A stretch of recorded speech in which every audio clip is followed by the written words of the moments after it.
Hello mga kakulot, it's me Kirara Masa. Welcome to my YouTube channel. Ayan, eto ngayon. Nagpunta kami sa isang party dito sa area ng Hong Kong at taon-taon, alam nyo ba, ito ay ginaganap dito sa Lan Kwai Fong kung saan ako dito sumasakay ng bus.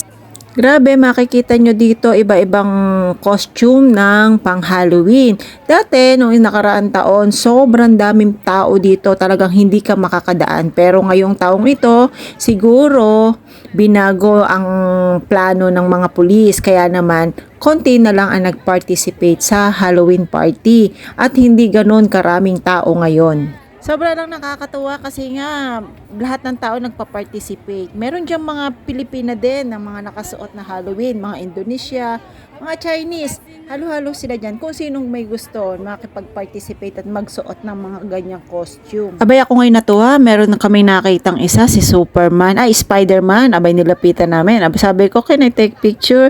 Aba, at nag-X na. Ibig sabihin ayaw daw niya. Kaya may tawa ng tawa. At yan nga yung nakikita nyo, isang grupo ng mga Indonesia. Ayan, nakipag-participate sila dyan sa party, Halloween party. Makikita nyo naman sila, ayan. O iba-ibang costume nila. Sobrang saya nila guys.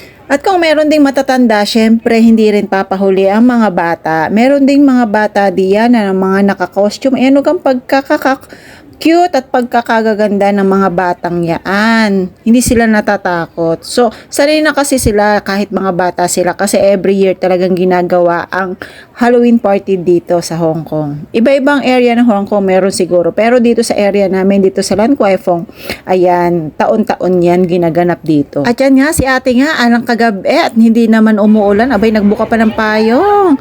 Ay, nakakatawala.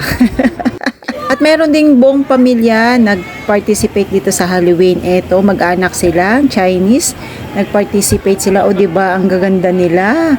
At ang mga bata, ang super cute. Kaya naman, ayan, sabi ko, pipicturean ko sila at kung okay lang sila na i-video ko. Ayan, kaya naman nagpakuha sila sa akin. Kaya thank you po guys.